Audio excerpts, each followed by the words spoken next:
Acu kiuk. Ia memandanginya, mendadak memanggil namanya. Di matanya seakan berkobar api besar.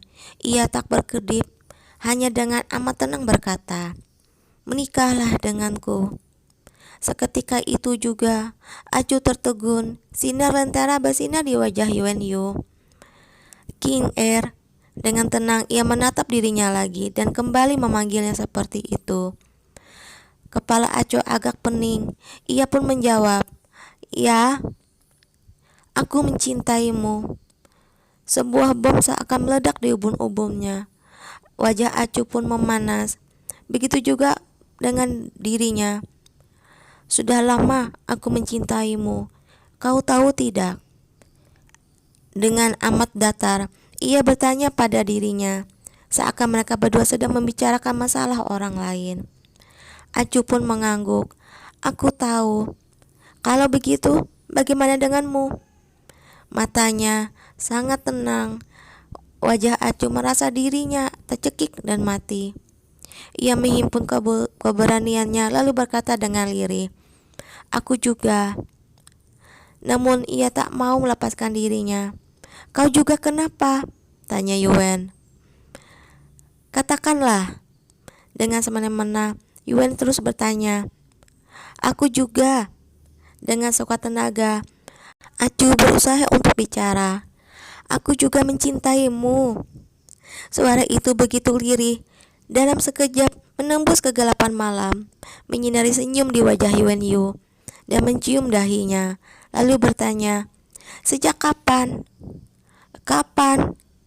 "Entahlah, mungkin ketika berjumpa kembali di Gunung Jihao, mungkin ketika melihat kembali lentera yang meredup di pesta lentera di Qianyang, mungkin ketika mendengar perkataan tetap hidup di danau es 1000 jang, mungkin juga jauh-jauh sebelumnya, sejak berpelukan di makam kekaisaran di Gunung Mei, sejak tak sengaja menggodanya di kota Mupeng, sejak mereka saling mendukung dan dengan berandeng bundak bertempur di sepanjang jalan dengan penuh pengertian, sejak melelahkan air mata setelah menyelamatkan dirinya dari tangan Zhao Chun Er di kota Raja Tang. Atau mungkin bisa ditelusuri 10 tahun ke belakang, di kamar yang penuh keharuman lancau, ketika remaja yang keras kepala itu menyeka air mata dan ingusnya dengan sapu tangan yang putih bersih. Dengan begitu, sedikit demi sedikit, dengan begitu keras kepala dan begitu bandel, dengan begitu ganas masuk ke dalam hatinya. Tak tahu, Acu cuma bisa mengatakan hal itu. Yuan Yu mengansurkan tangannya dan memelai dahinya, dan yang berkerut karena tak puas. Mungkin sejak sangat lama sebelum ini, begitu lama sampai aku sendiri pun tak tahu sejak kapan aku mencintaimu. Ia bersandar di dadanya dan berkata dengan lembut, "Mungkin amat banyak sekali, sedikit demi sedikit menumpuk, aku tak ingat."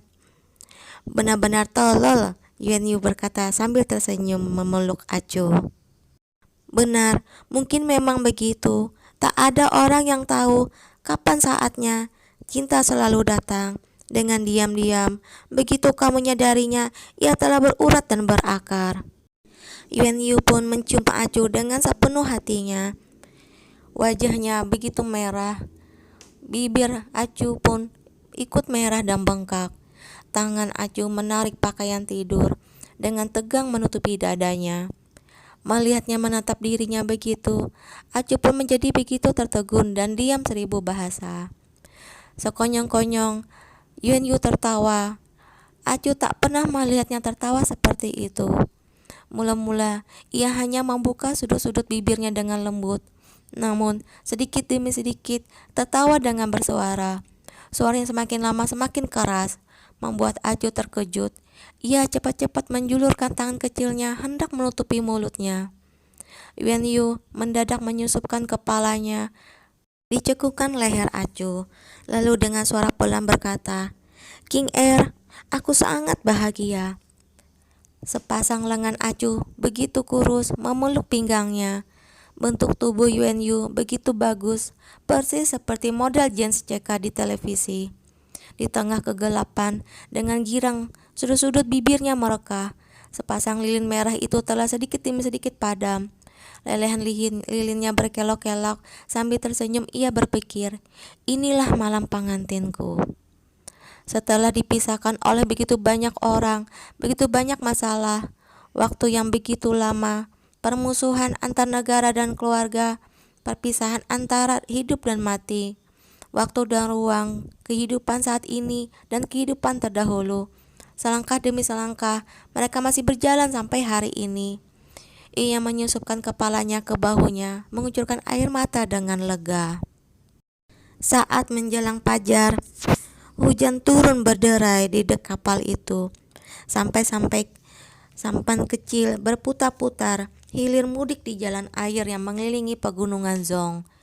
Dengan sayup-sayup, suara angin berdesir terdengar. Bersama dengan hujan rintik-rintik, akhir musim gugur yang jatuh di sungai yang jernih dan sepi itu. Menjelang fajar, Acu terbangun. Rambutnya yang hitam tergerai di sisi lehernya. Pipinya merah merona, matanya masih mengantuk. Kulitnya bagai satin putih. Ia berbaring di tengah berlapis-lapis kain brokat. Ia menjulurkan lengannya yang amat kurus, lalu meraba-raba. Namun semuanya sedingin es. Ia terperajat. Rasa lelahnya seluruhnya menghilang. Dilihatnya bahwa kamar itu kosong melompong. Hanya ada dirinya seorang. Di luar jendela, segalanya masih gelap gulita. Entah kapan hujan tiba-tiba mulai turun. Sekonyong-konyong, ia merasa agak cemas. Ia melompat turun dari ranjang.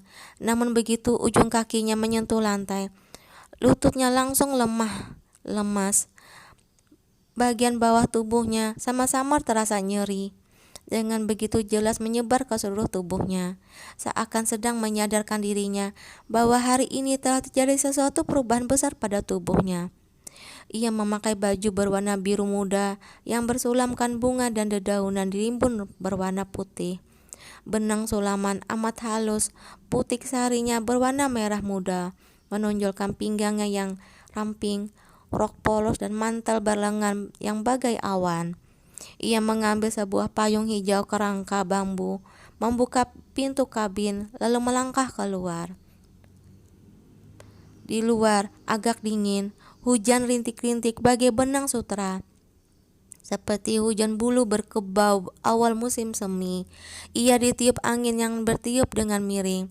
Walaupun memakai payung, air hujan sering masih dengan nakal jatuh di roknya, hingga berputar-putar dengan lincah ditiup angin malam. Dengan cepat ia berlari melewati dek yang kosong. Roknya sudah basah, sosoknya begitu langsing dan lincah. Kegelapan yang memenuhi langit menyergapnya dari keempat penjuru. Puncak-puncak gunung di kedua tepi sungai menjulang tinggi. Terkadang ia dapat mendengar pekikan monyet di kejauhan. Yuan Yu berdiri di haluan kapal yang ditiup angin. Sepertinya ia sudah amat lama berdiri di situ. Ia mengenakan jubah berwarna biru muda, tinggi, tegap, dan tampan. Di tengah bayangan malam, dengan samar-samar, sebuah perasaan murung yang ditekan muncul. Begitu mendengar suara langkah kaki, ia berpaling, melihatnya. Ia pun tak terkejut, hanya mengansurkan tangannya, lalu dengan tenang, "Kemarilah." Acu segera berlari menghampirinya. Ia lalu menempatkan payung di sisi atas kepalanya.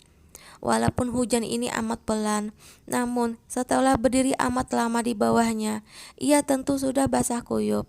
Pakainya sudah lembab. Dengan dingin memancarkan uap air. Sambil mengernyutkan dahinya ia berkata, "Apa kau tak lihat bahwa hujan sedang turun?" Tangisan angin gunung bertiup di antara mereka. Lengan baju yang lebar ditiup angin hingga agak mengembung. Yuan Yu menggenggam tangannya. Buku-buku jarinya nampak dengan jelas, panjang dan kurus, namun kuat. Ia mendadak memeluknya, tanpa berkata apa-apa, hanya dengan amat tenang memeluk dirinya. Sama sekali tak menggunakan tenaga, namun seakan sekuat jeruji yang memenjarakan dirinya, membuat dirinya tak berani bergeming sedikit pun. "Yuan Yu." Waktu dengan diam berlalu, dengan suara pelan dirinya memanggilnya. "Kau kenapa?" "Tak apa-apa." Suaranya yang sangat kalem, bagai air danau yang tenang. Setelah beberapa tahun tak melihatnya, lelaki yang dulu bersikap sewenang-wenang itu sepertinya telah tumbuh menjadi dewasa. Sinar matanya tenang, kadang-kadang dingin, penuh asam garam dunia. Suaranya tenang dan lembut, namun selalu menyembunyikan lapisan es dan gejolak rahasia di dalamnya. Perasaan girang atau gusar tak nampak di wajahnya, membuat orang tak bisa melihat dengan jelas apa yang sedang ia pikirkan. King Er, aku telah merugikanmu. Sekonyong-konyong ia berkata seperti itu dengan bimbang. Acu mengernyitkan keningnya. Kau bicara tentang apa? Aku berutang padamu. Sudut-sudut mulut Yuni terangkat. Ia tersenyum dengan diam, seperti pada seorang anak. Dengan lembut ia menepuk-nepuk pipi Acu, lalu berkata, aku pasti akan membayarnya. Yuan Yu, ada apa denganmu? Acu merasa agak cemas. Ia melirik lengan baju Yuan Yu, lalu menengadah dan bertanya, aku tak dirugikan, aku sendiri yang bersedia melakukannya. Yuan Yu tersenyum, keagungannya masih begitu menonjol. Ia mengangsurkan lengannya dan memeluk dirinya. Dagunya bersandar di ubun-ubunnya. Dengan demikian, ia memeluk dirinya, juga tanpa menyerahkan tenaga, seakan sedang memeluk benda porselin. Ada beberapa perkataan yang tak diucapkan, namun melayang pergi, seiring hembusan napas di tengah sungai air yang penuh kemesraan. Yuan Yu selalu menganggap bahwa dirinya dibandingkan dengan Yan Kun jauh lebih baik. Hanya kalau Acu berada di sisinya, ia baru dapat memperoleh kebahagiaan dan perlindungan yang sesungguhnya. Namun, dalam masalah percintaan ini, dirinya tak bisa mengguli Yan Kun. Selama 10 tahun, hubungan Yan Kun dengan King Er, Yan Kun benar-benar tidak pernah menyentuhnya. Sedangkan dirinya masih mempunyai sifat egois. Akan tetapi, apa boleh buat, terhadapnya dirinya selalu tak percaya diri, amat berhati-hati, seakan berjalan di atas lapisan es tipis. Semakin mendekati kebahagiaan, dirinya justru semakin takut. Oleh karenanya, dengan egois, ia ingin sedikit lebih banyak memiliki, sedikit lebih banyak lagi, dan sedikit lebih banyak lagi. Kadang-kadang ia mentertawakan dirinya sendiri. Tak nyana, Yuan Yu, kau masih memiliki hari itu juga. Akan tetapi, seringkali setelah itu, dalam hatinya ia semakin mengkhawatirkan untung dan rugi.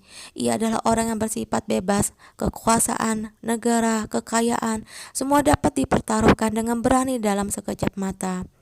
Hanya dia adalah permainan catur yang seumur hidupnya tak dapat dimenangkan oleh dirinya. Acu masih menggumam dengan lirih dalam pelukannya, seakan sedang menghibur hatinya. Ia berulang kali berkata, tak apa-apa, akulah yang bersedia melakukannya. Namun, ia menutupi mulutnya, lalu membopongnya dan membawanya ke kabin. Ah, Acu berseru pelan, payung bambunya terjatuh di lantai. Hujan rintik-rintik berderai di pipinya. Sedingin es, ia menyusupkan kepalanya ke dalam pelukannya, seraya memprotes dengan suara pelan. Lepaskan aku. Kalau sampai dilihat Mei Qiang dan yang lainnya, celaka.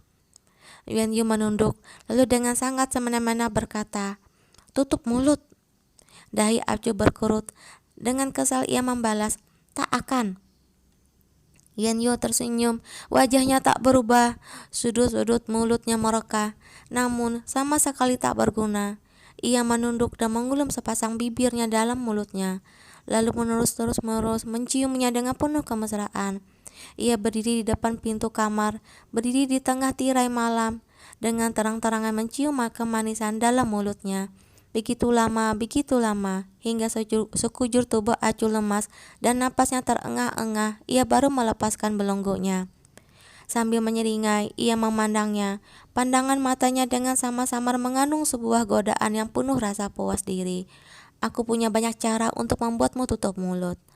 Acu cepat-cepat menjulurkan tangannya untuk menutupi bibir mungilnya yang telah memerah dan bengkak. Sepasang matanya yang besar dan hitam legam menatapnya dengan amat gusar, namun tak bersuara memprotes. Yuan Yu tersenyum, lalu membopongnya kembali ke kamar. Untung saja sekarang sudah larut malam. Semua orang sudah tidur. Mereka tak bertemu siapapun di sepanjang jalan. Begitu sampai di kamar, Acu langsung tak tahan lagi dan melompat turun. Ia memasang kuda-kuda untuk bertahan. Ia mempelototinya bagai harimau yang sedang mengintai mangsa. Melihatnya dengan sangat enteng, membuka pakaiannya, mau tak mau wajahnya menjadi merah padam. Sekonyong-konyong Yuan Yu membungkuk ke depan sambil tertawa pelan. Napasnya yang hangat berhembus di samping telinganya. Dengan suara lirih ia pun bertanya, "Apa masih sakit?" Wajah Acu masih makin memerah. Dirinya selalu begini, jelas-jelas dapat menyerang musuh, seorang jenderal yang dapat memimpin pasukan besar yang berdiri dari jutaan prajurit. Namun, ketika menghadapi hal-hal seperti ini, kulitnya begitu tipis, seperti seorang nona besar yang belum pernah keluar dari rumah. Hanya satu kalimat saja dapat membuatnya kalang kabut luar biasa. Yuan Yu memeluknya dari belakang, sepasang tangannya dengan nakal meluncur ke bawah. "Bagaimana?" tanya Yuan Yu. "Apakah masih sakit?" Acu sangat malu. Dengan asal ia menggeleng bagai seekor kelinci yang ketakutan. Yuan Yu tertawa terkekeh. Di wajahnya berkelebat sebuah ekspresi jahat. Ia sengaja berbisik di telinganya, "Benar-benar sudah tak sakit?" Acu cepat-cepat mengangguk. "Kalau begitu, kita teruskan." "Hah?" Acu amat terkejut. Mulutnya ternganga begitu lebar sehingga sebutir telur ayam pun dapat masuk ke dalamnya. Melihatnya, Yuan Yu tertawa terbahak-bahak, membopongnya lalu menaruhnya di atas ranjang. Acu pun tak tahu ada apa dengan dirinya sendiri. Bagaimana dengan kepandaiannya, bagaimana dengan ilmu silatnya, gerakannya yang gesit, bagaimana begitu ia mendekat, tubuhnya langsung menjadi lemas tak berdaya. Dengan kebingungan dirinya melihat wajahnya di depan matanya semakin membesar. Hidung yang mancung, bibir yang amat tipis, mata yang penuh kesesatan, kulit yang terang dan bersih. Tersenyum, ia memiliki keanggunan yang luar biasa. Dirinya begitu tertegun, sehingga membiarkan orang lain menjajah dirinya. Sebuah perasaan yang lemas yang gemetar. Dan mereka pun melakukan lagi hubungan suami istrinya yang kedua kali. Pakaiannya entah kapan telah tanggal, hanya menyisakan sehelai pakaian dalam yang amat pendek, memperlihatkan sepasang kakinya yang panjang dan langsing serta lengan yang seputih salju. Namun saat ini, sambil tersenyum, Yuan Yu justru mengambil sehelai selimut, lalu membungkus dirinya di dalamnya. Setelah itu ia menciumi wajahnya, mengangsurkan lengannya dan memeluknya. Tenggorokannya agak serak, sambil tersenyum ia berkata, "Baiklah, tidurlah." Acu tertegun. Untuk sesaat ia tak bereaksi, lalu dengan ketolol-tololan bertanya, "Tidur? Kenapa?" Yuan Yu menyangga kepalanya sendiri dengan satu lengan. Ia bergeser ke samping dan memandangi dirinya yang seluruh wajahnya merah padam. Lalu berkata sambil tersenyum, "Kau tak ingin tidur?" "Ingin," Acu cepat-cepat berkata keras-keras. Dengan dibuat-buat, ia pun menguap menunjukkan bahwa dirinya benar-benar amat lelah. Yuan Yu berbaring dan dengan demikian memeluk Acu. Pada mulanya dirinya tak bermaksud berbuat apa-apa. Bagaimanapun juga, inilah saat pertamanya Acu. Ia tak dapat dengan begitu cepat menanggung ronde kedua angin dan hujan. Akan tetapi, barusan ini dirinya hampir tak bisa berhenti. Ia pun terpaksa memejamkan matanya. Kalau begitu, tidurlah. Akan tetapi, dalam pelukannya, ia tak dapat bisa diam. Untuk sesaat, Acu menggerak-gerakkan lengannya, lalu berganti-ganti posisi. Bagai seekor anak anjing yang tak bisa tenang, berguling sana kemari, rambutnya tergerai kemana-mana, membuat orang ingin bersin. Yuan Yu agak mengerunyutkan keningnya. Api dalam dadanya sedikit demi sedikit menghilang. Dengan sekuat tenaga, ia menahan diri. Namun, bagaimanapun juga ia tak kuasa menahannya. Sambil mengerunyutkan dahinya, ia berkata, "Apa yang kau lakukan? Kau tak pulang ke kamarmu sendiri?" Acu menengadah dengan wajah mengibah memandangnya. Dengan pipi merah padam, ia berkata, "Bagaimana kalau besok pagi dilihat Mekiang dan yang lainnya? Ping An dan Jingjing masih kecil. Mereka masih anak kecil." Yuan Yu masih mengerunyutkan dahinya. Mereka sudah cukup besar, masih anak kecil. Kau lupa, waktu kau sebesar mereka di kota Wopong, kau hampir mengambil keuntungan dariku. Aku mana pernah berbuat seperti itu. Karena hal itu menyangkut kehormatannya. Acu langsung membantah, kau memfitnah orang. Tak pernah, Yuan Yu mendengus. Kau menyamar sebagai selir pelayan kamar yang dikirim Tuan Cheng Tian padaku. Dengan pakaian tak bisa menyembunyikan tubuhmu, kau mondar-mandir di hadapanku. Bukankah kau bermaksud untuk mengambil keuntungan dariku? Yuan Yu, kau ini seorang. Kau tak boleh mengeraskan sedikit suaramu. Kalau begitu, tak usah menunggu besok pagi. Mereka akan tahu semuanya. Acu cepat-cepat memelankan suaranya. Dengan garang ia memandanginya, lalu berkata sambil menggeretakkan giginya. Waktu itu aku melakukannya demi menolong seorang. Siapa tahu kau akan ada di situ. Kau jelas-jelas tahu segalanya selama kejadian itu sedang berlangsung. Jangan pura-pura tak tahu di hadapanku. Hah? Dengan tak sabar, Yuan Yu memelototinya. Ekspresinya seperti hendak berkata, aku tahu kau pasti akan berdalih seperti ini. Melihat yang tak berbicara, Acu mendengus dengan galak untuk beberapa saat. Lalu baru mendorongnya seraya berkata, hei, pulanglah ke kamarmu sendiri. Ranjang ini begitu kecil, aku tak bisa tidur nyenyak. Ranjang ini terlalu kecil, bahkan kalau ditiduri 4 orang bersama-sama pun tak akan berdesakan. Yuan Yu pura-pura sama sekali tak mendengarnya, terus memejamkan matanya dan tidur. Hei, pulang ke kamarmu sendiri. Apa-apaan ini? Kenapa kau berlama-lama di tempatku? Melihat Yuan Yu masih tak bergeming bagai gunung, dengan gusar Acu duduk sambil membawa pakaiannya sendiri. Ia hendak pergi. Namun, tepat pada saat ia hendak merayap bangkit dari tubuh Yuan Yu, pinggangnya dipeluk orang, sikunya mendadak menjadi tak bertenaga, dan ia pun bersandar di dada Yuan Yu. Lidah api berkelebat di mata laki itu. Ia memicingkan matanya dengan menyeramkan, sehingga menjadi sebuah garis, melirik dirinya, lalu berkata dengan amat dingin, kulihat kau sangat bersemangat, kau tak ingin tidur. Tidak, tidak begitu. Bahkan King Rong yang begitu kecil tahu bagaimana harus bertindak dengan melihat ekspresi wajah orang. Acu yang sudah begitu besar ini tentunya tahu dengan baik batas-batas kesopanan. Benar saja, dengan amat cepat dirinya tahu bahwa segala protes dan ancaman untuk melarikan diri itu tak realistis.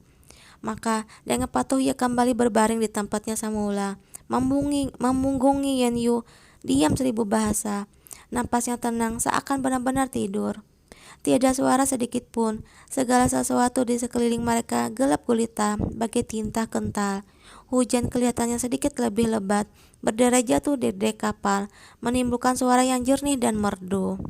Sebuah tangan meraba-raba dari belakang, lalu memeluk pinggangnya. Napas hangat lelaki itu berhembus di belakang telinganya. Leher Acu lemas. Yuan Yu memeluk dirinya, lalu dengan lembut mencium cuping telinganya. Dengan nada rendah ia berkata, King Er, aku ingin setelah ini setiap malam dapat memelukmu seperti ini. Jangan selalu mengusirku pergi. Hatinya sekonyong-konyong menjadi begitu tersentuh, bagai air hijau berkumala, dengan ringan melayang-layang. Sangat sukar dibayangkan bahwa orang seperti ini juga dapat berbicara pada dirinya dengan nada seperti itu. Acu merasa agak sedih.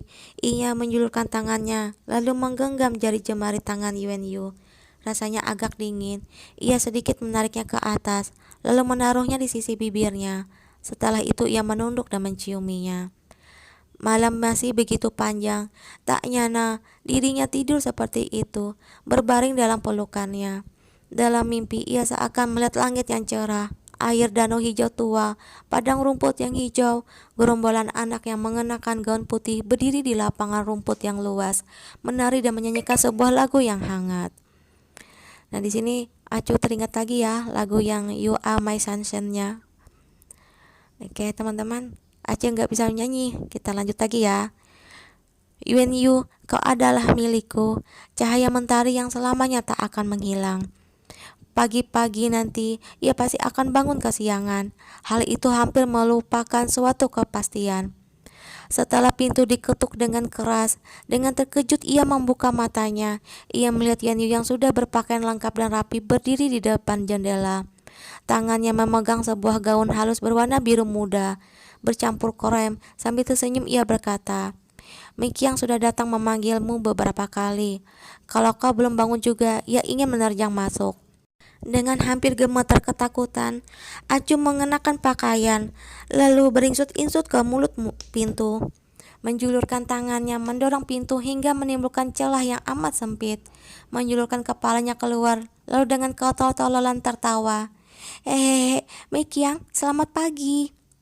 Nona, sudah tengah hari. Sebentar lagi kita akan mendarat. Mikyang berdiri di ambang pintu. Dengan sangat berwibawa ia berkacak pinggang. Jingjing menggendong putra kecil Lice, sedang berusaha mengintip ke dalam, seakan tiba-tiba sangat tertarik pada kamar Acu. Namun Rong Er menjulurkan tangan mungilnya yang gemuk dan mencubit pipi Jingjing. Ia berceloteh entah sedang mengatakan apa. Hah? Benarkah? Acu tertawa. Ayo, akhir-akhir ini aku terlalu capek. Tak nyana bangun kesiangan. Benar-benar aneh. Hahaha. Benar-benar aneh. Jingjing di sampingnya tertawa cekikikan. Wajahnya seperti setan kecil yang nakal. Nona, untuk apa kau berdiri di sini? Aku sudah menyiapkan air cuci muka. Kau tak ingin cuci muka? Acu mengangkat ember di atas lantai, lalu berkata dengan amat acuh tak acuh, aku akan melakukannya sendiri. Mikyang mengenyutkan dahinya. Nona, ada apa denganmu? Aku sangat baik. Kulihat kau terlalu capek. Beristirahatlah dahulu. Dengan amat loyal, Mikyang kembali berkata, aku masih harus membereskan kamarmu. Tak usah. Hari ini aku sangat bersemangat. Ku bereskan sendiri saja. Setelah berkata, tanpa menunggu, Mikyang berbicara. Ia mengambil air dan masuk ke dalam kamar, lalu menutup pintu kamar rapat-rapat. Setelah itu, seperti seorang maling kecil, ia menempelkan telinganya di pintu, dengan hati-hati mendengarkan suara-suara gerakan di luar. Setelah dengan susah payah menunggu sampai Mikyang dan Jingjing pergi, Acu menghembuskan napas lega. Yuan Yunu berbaring dengan miring di ranjang. Dengan amat santai tanpa beban ia berkata, coba lihat dirimu, seperti maling saja. Acu memelototinya. Ia melangkah ke depan dan menarik lengannya. Mumpung sedang tak ada orang, kau cepatlah kembali ke kamarmu sendiri. Tak mau. Yuan Yun langsung menolak mentah-mentah. Kecuali kalau kau melayaniku cuci muka. Wajah Acu berubah drastis. Kenapa? Kalau kau tak melakukannya, aku tak akan pergi. Yuan Yu, kau ini seorang...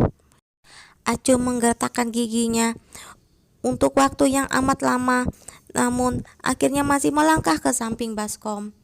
Setelah menuang air dan mencuci handuk muka, ia berjalan ke hadapannya, lalu menyingsingkan lengan bajunya hingga lengannya kelihatan.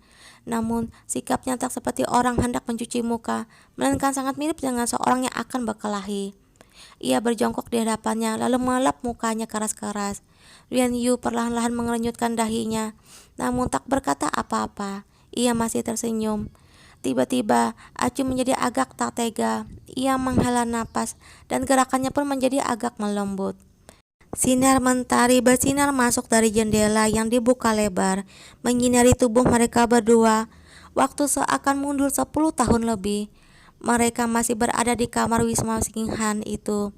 Setiap hari dirinya harus bangun sangat pagi, mengusung baskom air yang berisi air wangi, melayaninya bangun tidur, melayaninya mencuci muka, melayaninya memakai baju dan sepatu, melayaninya makan dan minum teh. Lihatlah, aku sudah berusaha begitu keras dan akhirnya masih terpaksa kembali ke profesi lamaku. Acu mencibir lalu berkata dengan sedih. Yuan Yu tersenyum lalu berkata, seperti kata pepatah, jala langit berlubang besar, namun tak ada yang dapat melepaskan diri darinya. Kau dilahirkan untuk menjadi milikku, walaupun melarikan diri, kau tak dapat melakukannya. Acu memelototinya lalu memaki. Perumpamaan ngawur apa itu? Ia menggosok gigi dan berkumur-kumur lalu berpakaian rapi. Acu mendorong lengan Yuan Yu dan terus mendorongnya sampai ke sisi pintu. Cepat pergi, cepat pergi. Yuan Yu berpaling dan membelalakkan matanya ke arahnya. Perempuan sialan, semalam menjadi suami istri, 100 hari berhutang budi, tapi kau esok harinya langsung memusuhiku. cepat pergi, pulang ke kamarmu sendiri." "Tuan muda," sebuah suara yang jernih dan riang gembira mendadak terdengar. Acu amat terkejut. Ia tiba-tiba berbalik dan melihat Yuki sedang berdiri di depan jendela sambil tersenyum simpul. Begitu melihat dirinya, dengan masih tersenyum simpul, ia menyapa, "Tadi pagi aku pergi ke kamar Tuan Muda. Ketika melihat Tuan Muda tak ada, ku tebak bahwa kemarin malam Tuan Muda tidur di kamar Nona." Ping An berdiri di belakang Yuki. Di belakangnya sepertinya ada banyak orang. Karena terpisah jauh, ia tak tahu mereka sedang berbicara pada siapa. Hanya sayup-sayup terdengar sebuah suara yang penuh kegembiraan. "Gigi, boleh dibilang sudah menikah. Setelah ini kita tak usah mendengarkan Gigi berkeluh kesah dengan panjang lebar lagi." Saat ini, duk, pintu kamar didorong hingga terbuka. Mik yang bersama Jingjing dan yang lainnya masuk ke dalam. Melihat Yuan Yu terlebih dahulu memberi salam padanya. Dengan amat sopan ia memanggil tuan muda keempat. Setelah itu ia melangkah ke ranjang Acu hendak membereskannya. Ketika itu juga Acu teringat akan bercak-bercak darah di ranjang yang mana boleh dilihat orang itu. Ketika hendak menghalanginya, ia melihat Jingjing datang sambil membawa mangkok sup. Ia pun membungkuk dan berbisik di telinganya, "Kakak Mei yang sengaja menyuruh orang membuatkannya sup ini untuk menghentikan pendarahan dan menambah tenaga." Gigi cepat minum. Sepasang mata Acu gelap, pipinya merah seperti berdarah. Namun Yuan Yu berjalan menghampirinya, menerima sup mangkuk itu, lalu mengangkatnya ke sisi bibir Acu. Bibirnya mengulum senyum. "Benar-benar sup yang bagus, King Air. Cepatlah minum." Oke teman-teman, sampai di sini dulu ya untuk hari ini. Besok kita lanjutkan lagi. Assalamualaikum warahmatullahi wabarakatuh.